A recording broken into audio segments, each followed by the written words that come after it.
Shifting our focus to another important story of the day. A slew of developments have taken place after the BJP released its first list ahead of Karnataka Assembly election.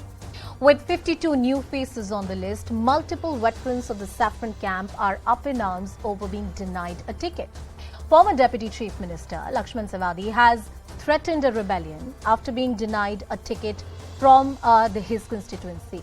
You also have Chief Minister Bommai, who has requested him not to take any drastic step as he rallies supporters against the BJP High Command. Moreover, Karnataka BJP veteran Ishwarappa, he took a preemptive step to bow out of the elections and he said, I am announcing my retirement. I will not be a part of electoral politics. That's not all. BJP MLC R. Shankar, he tendered resignation after being denied a ticket, while more than 1,200 BJP workers quit after senior leader N.R. Ramesh was missing from the first list. Meanwhile, former Karnataka Chief Minister Shettar has maintained that he is keen on contesting the polls. In a bid to diffuse the crisis, Chief Minister Bommai has said that consensus will be achieved very soon, adding that there will be opportunities for leaders who have been replaced down the line. The BJP is gambling big to retain the power in the state, effectively giving voters a clean slate. However, will the rebellions hurt the party's election offensive? Or can the top brass diffuse the crisis before it's too late? Our focus.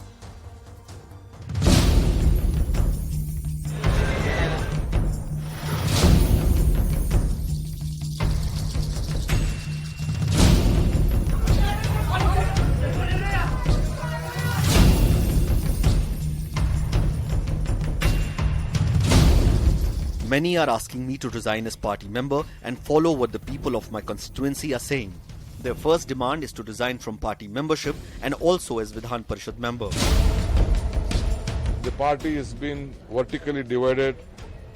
It is the end of the beginning of the end and it is going to collapse. 99% Jagadish Shettar ji will be given ticket. He is in Delhi only.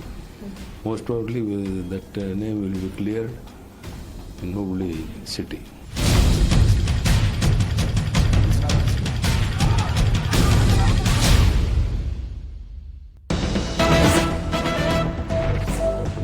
And some latest news coming in. Former Karnataka Chief Minister Jagadish Shettar meets BJP Chief JP Nadda after not making it to the first list. This is what he had to say, playing out that reaction. I met National President JP Nadda ji and I explained everything about my constituency and I expressed that I am going to contest being as a senior leader and ex-chief minister. I expressed my view that I am going to contest election and last 6 consecutive election I got elected. So give me another opportunity and everything is explained and accordingly he expressed that he is going to discuss with other leaders and will come to the conclusion. My colleague Harish Upadhyay tracking the pulse of Karnataka politics and telling us what is likely to happen. Harish, one rebellion after another. This one is a serious trouble. How will the BJP diffuse this crisis? Well, especially with Jagadish Shettar, looks like the party is... in fact, in the afternoon, you have B.S. Yediyurappa saying that we will give a ticket to Jagadish Shettar. Now, when it comes to Lakshman Sawadi, we do understand the BJP has started having discussions with him. Will Lakshman Sawadi be pacified? Because already a ticket has been declared to Mahesh Munkali from happening with the close aid of Manish Gajroli, the man who helped the BJP. The man who helped the BJP ensure 17 people switch over from Congress and JDS and form that government in 2019. He's saying that he won't contest if his close aide is not given a ticket. So the BJP has yielded to it.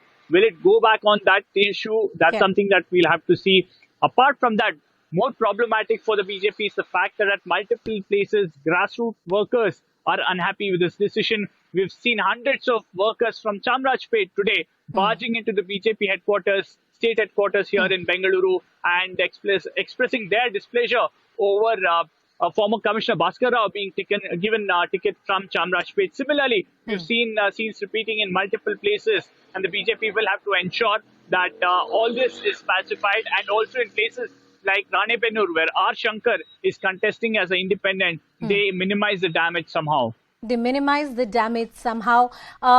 52 new faces, that's what BJP is looking at. This was likely to irk a lot of the old, leaders within the party. When it comes to the likes of Jagadish Shettar or, Lakshman Savadi, is the party willing to reach out to them?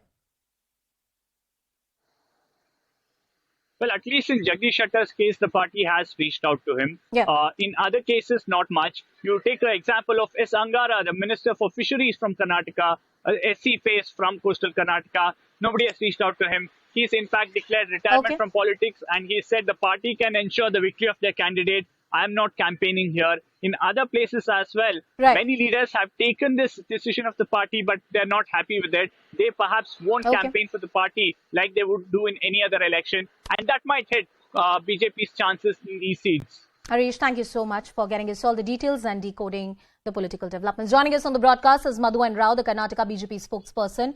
Bhavya Narasimhan Murthy from the Karnataka Congress Party is also with us on the broadcast. Mudera Hemkumar from the JDS is joining us on the show.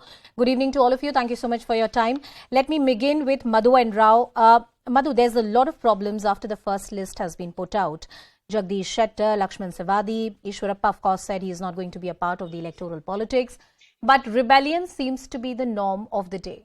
Will the party be able to take care of these concerns, or this is an explosion of sorts that we are witnessing within the Karnataka BJP? Well, good evening in the first place. Good evening. I think I wouldn't say it is problem. I think it is the hiccups, what we could say, the initial hiccups.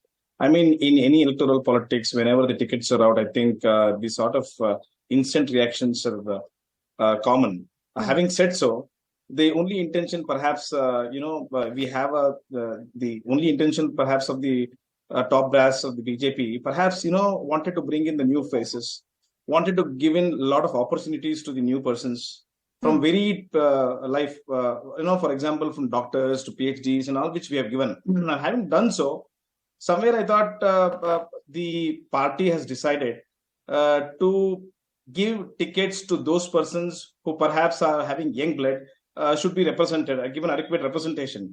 Now, having said so, with regard to you're mentioning about Mr. Jagadish Shettar, or for that matter, Saudi, Mr. Saudi.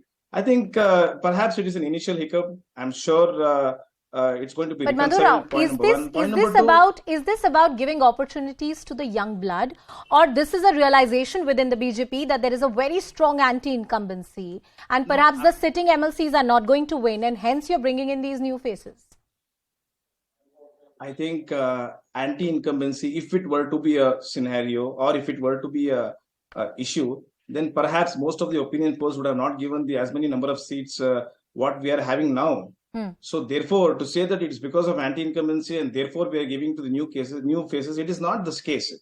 In fact, I must say, we are having a proper representation, perhaps even after the reservation issue. We have ensured there is a information. For example, we have had so many persons who have been given tickets, new faces, 52 faces. Women are there, 8 people. Doctors, 5 people. So therefore, something much greater was perhaps maybe for the top brass people. So I think even the reactions of Mr. Shettar, or for that matter, even Saudi, I think they are only initial hiccups. They are still our leaders. Mr. Saudi has been a MLC. Even after losing, in fact, I must say, even after losing the MLA seat, he was made an MLC and, of course, made a DCM. So, therefore, our party has given adequate representation and will be giving representation to everyone for that matter. Even with regard to Jagadish Shettar, Bhavya, coming to the discussion and tell us about... And a 6-time MLA. So, therefore, sidelining anyone of that stature is not, as of it is made, it is not the case. And as of now, he has met our President, Mr. JP Nadda, and I think things will be in place. Things would be in place. That's what you're hoping. Let's see how that turns out, because the Congress party must be smiling seeing all these developments. Bhavya, a lot of turncoats from the BJP. Will they be welcomed in the Congress party? Totally. I would like to start by saying allotment of tickets, or, whom they choose to give the tickets to. It's totally their internal matter. But like you said, the main reason for such drastic decisions BJP is taking is because of the anti-incumbency wave. Because of 3 reasons. One, there's scams, like take any field starting from corona maintenance to a public employment, PSI scam to 40% commission scam. any project 40% to 60% needs to go to the ministers, and like openly people have come, the contractors have come and complained against it. And the third reason would be underperformance of this government and zero development in the state during their tenure. These are the main reasons there is a huge anti-incumbency bill. You go on streets, you survey, you get to know Congress has the people remember the Congress administration before this, and they're like, we need those days back. That's what the Karnataka people are saying today. And that is one of the reasons there have been this kind of drastic situation has come up. They're taking such drastic decisions of removing, some of the topmost leaders of BJP and even shifting their Mr. Hemkumar, I want to come to you and taking a view from what is happening within the BJP. And I also want to talk to you about the Hassan seat and the tough war within the family which is going on right now. If all is well within the JDS, then why is this particular seat, this particular ticket is being contested from within the family members? Okay, the seat has not been yet decided by the party supremo. Wait for this decision and then we'll go further on this.